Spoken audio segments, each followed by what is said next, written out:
I will never forget that cup of coffee. Well, a couple years ago, I was traveling when my schedule worked out on Christmas Eve. I thought the airport was going to be a zoo, so I got there a couple hours early. It wasn't crowded at all, so for me, that means coffee. So I get down into my Terminal D, and I see the green sign. And when I travel these days, I always wear earbuds, so I'm rocking out to Coldplay. And I see the sign, I get in line, and there's one woman in front of me, and she's having a very animated conversation with the barista. She's kind of waving her arms, and they're both smiling and laughing. So I wasn't in a rush, but out of curiosity, I popped out my earbuds. And sure enough, they're going on about their holidays and their plans and the kids and presents, and she starts to move down the line. So it's my turn to order. And I was greeted with this very warm and sincere welcome. This woman said to me, "Hi, my name's Lily. What's your name?" I said, "I'm Ryan." She said, "Ryan, what can I make for you today?" I said, "Well, I want a grande pumpkin spice latte." She said, "You want whipped cream on that, don't you?"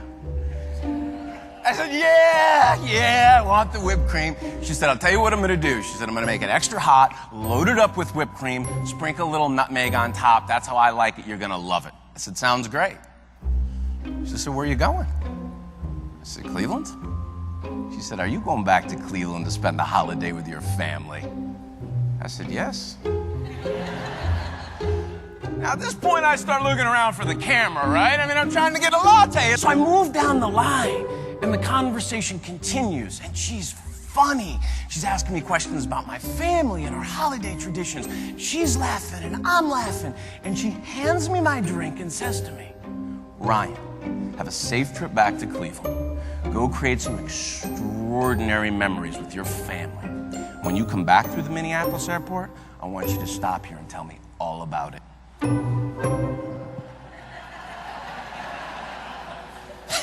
So I get my drink, I start walking away, and I stop and I look back at this woman, and I think to myself, it's Christmas Eve. Most people would rather be anywhere else in the world than serving coffee in an airport. Not her. It was like she was meant to be there. And I couldn't help myself. I had to go back. So I did. I walked back and I said, "Excuse me, Lily." And she jumps around. "Ryan, is everything okay with the latte?"